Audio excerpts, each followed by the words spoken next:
Well, y'all, this is not the video I expected to be making this weekend, but I posted the old Dakota up for sale on Marketplace, and looks like somebody might be coming to get it today, so we'll wait and see. I just gave it a quick wash job so the guy can see what he's looking at. Driveway space is getting kind of limited around here. This had been parked in the backyard for, I don't know, going on a year now, so this has been sitting back there getting covered in mud. Half of the parts list for this truck we've done used on black sheep, so I had a Magnum for it a while back, but I ended up selling that Magnum. It makes somebody a good little project truck. I mean, it's basically ready for a V8 swap. If somebody had a Magnum, they could slap a Magnum right over in there, intake and a carburetor, set of shorty headers, and they'd be ready to ride. But yeah, I guess we'll wait and see if the guy shows up. Kind of hate to get rid of it, but I don't see me being able to get to it in the near future. So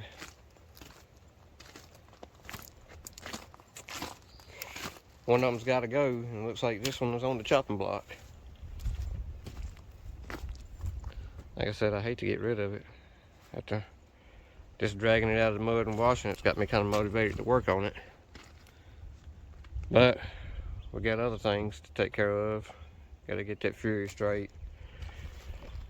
We got Black Sheep over there waiting on the motor to finish the budget 318 bill for that thing. So we'll see if the guy don't show. I might make somebody a package deal. I got a LA long block back there that I might throw in, make a package deal for somebody. We'll just have to wait and see if the guy shows up or not. Just thought I'd keep y'all updated on what's going on. I hadn't showed this truck in a while on the channel. It's crazy how you never know what kind of curveballs life's gonna throw you.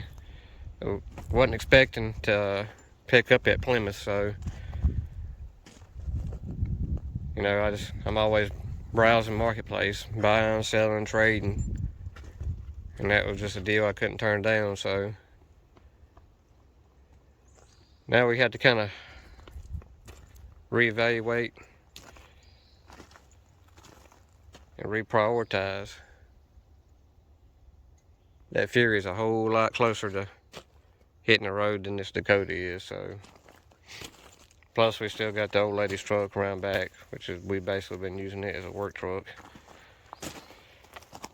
But yeah, I'll update y'all if the guy shows up to buy this thing. While we wait on this guy to show up to look at the Dakota, I'm gonna go ahead and try to knock out this power steering hose on the Fury here.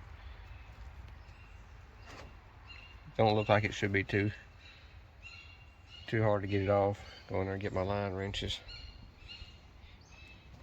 Hopefully don't make too big of a mess. I got a piece of cardboard underneath there to try to catch most of the fluid.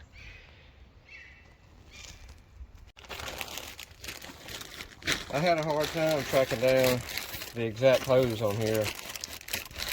As many of y'all probably know, these old Mopars come with two different type pumps. The Federal and the Saginaw pump. And this one has the Federal pump on it. But AutoZone and Advanced Auto, O'Reilly's, they all only show one part number for the hose. And that's the part number we got right here for this one. So we're going to see if it works out or not. Hopefully it'll work.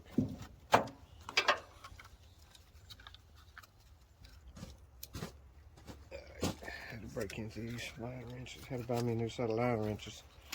Somehow my other ones grew legs and walked off.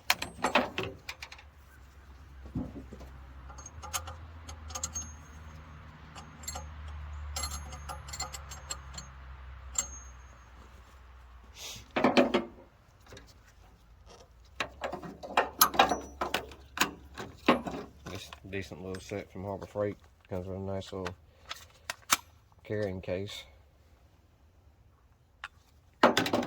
I think I gave like 18 bucks for those. Alright, good deal.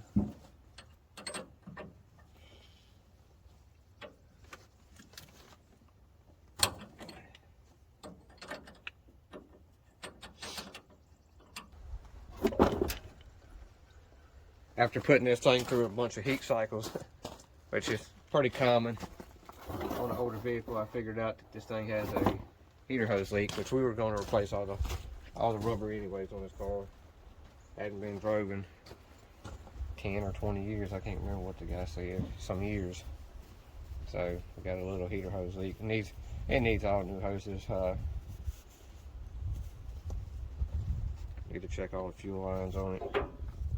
We did put that clear fuel filter on it, and that the fuel actually coming through that filter is clean, so that was good news.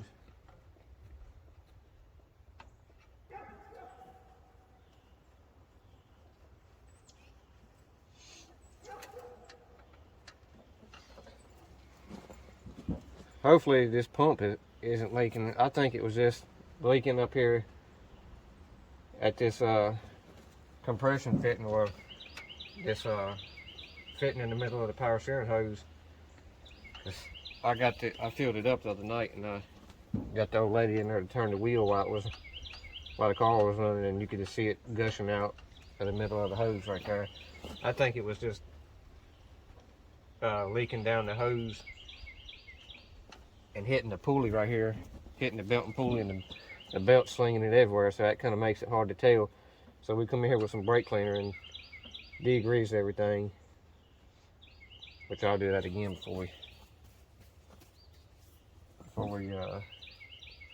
try it out here. I done made a little bit of a mess. I try to do everything as clean as I can. Might as well do it right while you're in here. But hopefully the pump itself isn't leaking, because from my research, those federal pumps ain't cheap. Granted that you can rebuild them pretty easy. Well, so they say. They're easy to rebuild. There's only like one bolt that holds the whole body to the pump together. But hopefully this fixes it before this guy shows up.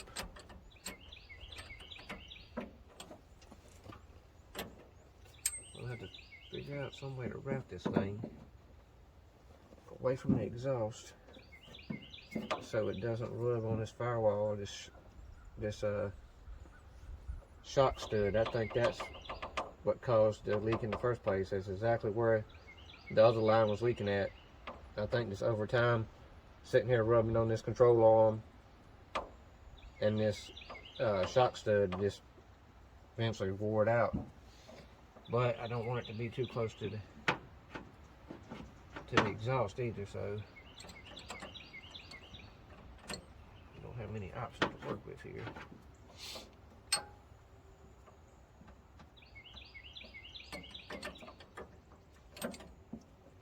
I don't really want to put a severe kink in the line.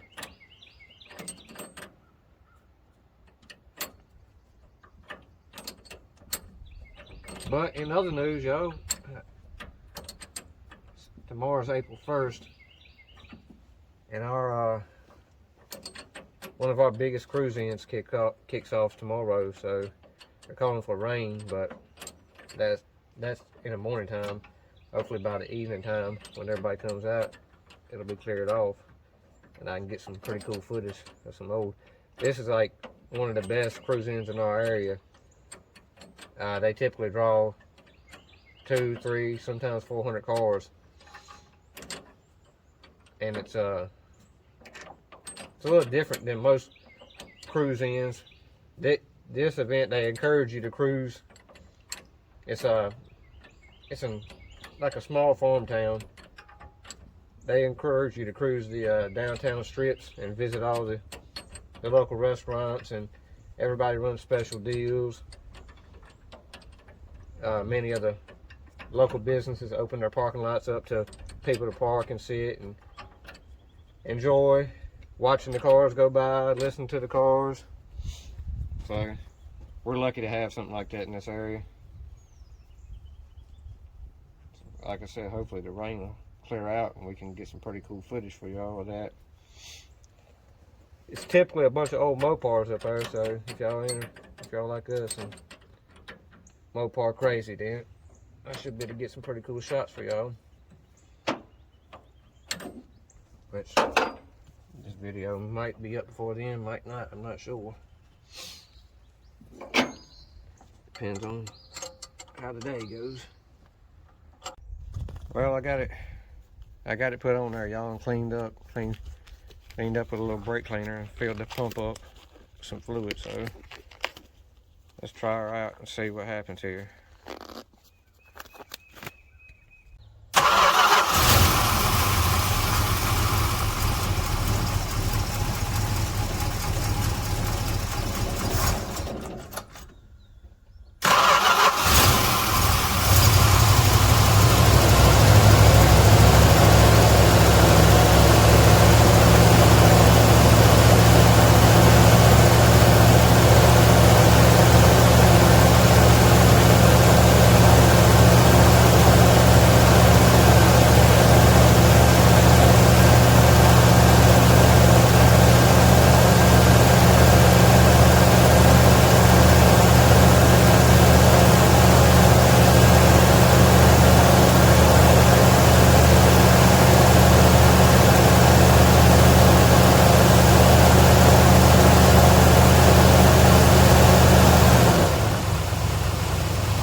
Warm up here for a minute before we start cranking it up.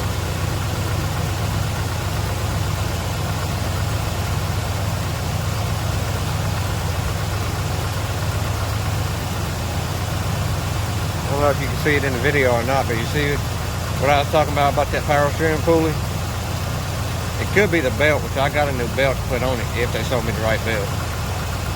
Bought alternator belt and power steering belt for this, but the alternator belt turned out to be the wrong one.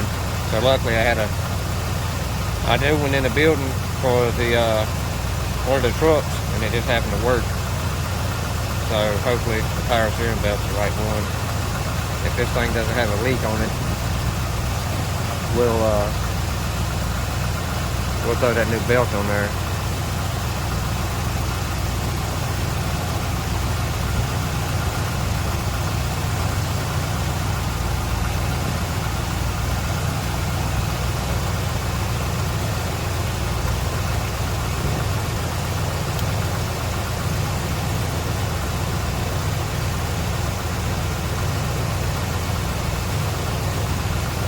I don't know if you can see, you probably can't see it in the video, but I'm looking at the oil filter. The oil filter's right below the power steering pump. And I wiped that off, cleaned it off with some brake cleaner a while ago. I'm seeing about 10 or 15 drops of fluid on that oil filter right now. I don't know if that's residual coming off the belt or if the pump's actually leaking itself. But I do know for a fact that the line was leaking, so if nothing else, we're one step in the right direction. See if I can turn this thing and peek out the window and see what's doing here.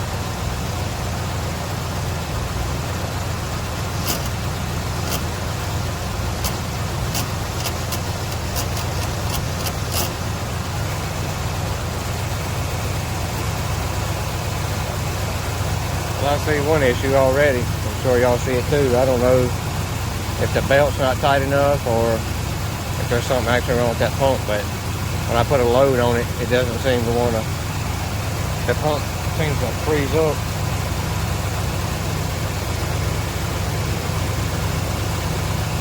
So let me shut it off real quick, tighten that belt up, and then we'll see what we got from there. Well, y'all, I got the new belt put on there, tightened up. We bled the pump. The line looks good, belt fit good, but the pump does have a leak on it at the bottom. I don't know, maybe I can zoom in and see. You see those drops coming right off the bottom of the pump housing. So looks like this pump's gonna be in for a rebuild.